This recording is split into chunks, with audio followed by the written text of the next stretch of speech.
is for me to cook and barbecue for everybody to enjoy. It's one of our anniversaries, and that brings a lot of the people together too. Yeah. We get some of these mass promotions that we do for the adults, and some of the guys from like the 5 a.m. and the fundamentals come to the 6:15. Everyone's like, Who the "Who's that?" fuck? Yeah. Yeah, I shouldn't be that guy. Yeah, exactly. I shouldn't be Yes, that guy. exactly. It's okay for everybody else to be Yeah. that, but I shouldn't be looking at you getting ready to give you a stripe or a Yeah. belt and be like, Yeah. "Who's that?" Yeah. I don't run 15 affiliations around the country, Yeah. 10 affiliations Yeah. around, the state. I don't do that. I have one school, one Mhm. place to be. So I just feel it's important to, get together with everybody as much as you can Yeah. while you're at your gym Yeah. because you never know. Yeah. Well, and you're also like, you're wanting to get to know people because, like, the one thing, going back to the whole jiu-jitsu, it's a community.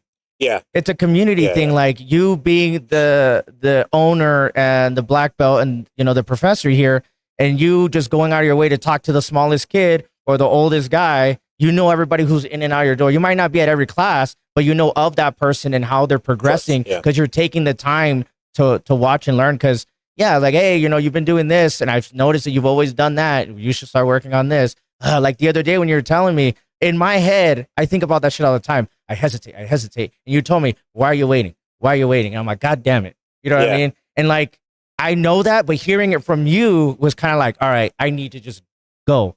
And like getting that feedback, how you're saying you roll with everybody, so you can give them that feedback to get there. Like, if you want to get better, I'm going to help you get better if you want to get better. Yeah, of course. Yeah.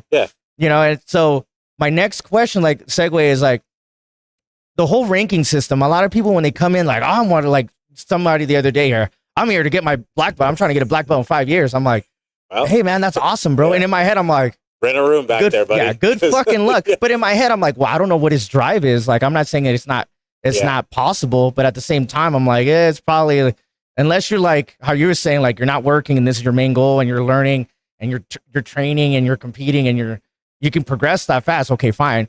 But do you think that that competing is part of ranking? Like, I felt like in some schools I've heard, like, when I was traveling, like, I would talk to instructors or like, oh yeah, I don't promote unless people are competing. How do you feel about ranking when, like, somebody who's just a hobbyist compared to somebody who's competing at least 3 or 4 times a year, or compared to somebody who's not, but like is training just as much? So with that being said, when it comes to rank, I feel like ranks have purpose. They have jobs. They have meaning. And it doesn't only mean how good you are at grappling. There's a lot of things that consider to be a rank. So with that being said, to give you a quick answer, yes, I do feel like there should be a difference in ranking sometimes when it comes to hobbyists opposed to your competitor grappler. And a lot of it is the time that they spend on the mat more than their skill set alone. Yeah. You know what I mean? Because they may know the exact same things about jiu-jitsu, but one rolls better than the other. Mm-hmm. Do I feel like the one that rolls better should be a higher belt than the other one because of that? No, I don't.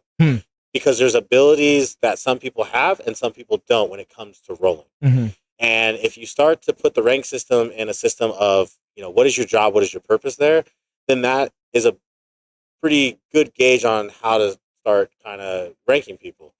So people who compete, they're probably going to put more time on the mat. They're probably going to be at more classes. They're probably going to be doing more drilling, more solo drilling. They're probably going to put more work in to jiu-jitsu than the hobbyists. Yes. Where a competitor is like, man, I'm sore, I'm going to class. Mm-hmm. And JoJo that works at T-Mobile is like, I'm sore, I'm going to take a couple days off. Yeah. That is where the ranks should be a little bit different. Mm-hmm. But if you come to the same classes, retain the same knowledge and stuff like that, then no, it shouldn't be separated. Another reason why I can see competitors getting ranked a little bit faster is, again, purpose. If you are a blue belt competitor and you are completely annihilating your blue belt division, and the only next step for you to continue to compete and continue to do what you want to do and your goals is to be promoted, then that is a route that we need to start looking at. Yeah. Sandbagging is the thing. Yeah. And it's usually not the competitor's fault. Yeah. You know what I mean? Schools that only rely on just attendance for their promotions is going to have someone who probably should have been a blue or a purple belt, a few weeks, few months prior than what their attendance is. Yeah. You know what I mean? So, and then, just because you're not training at your school doesn't mean you're not training. Yeah.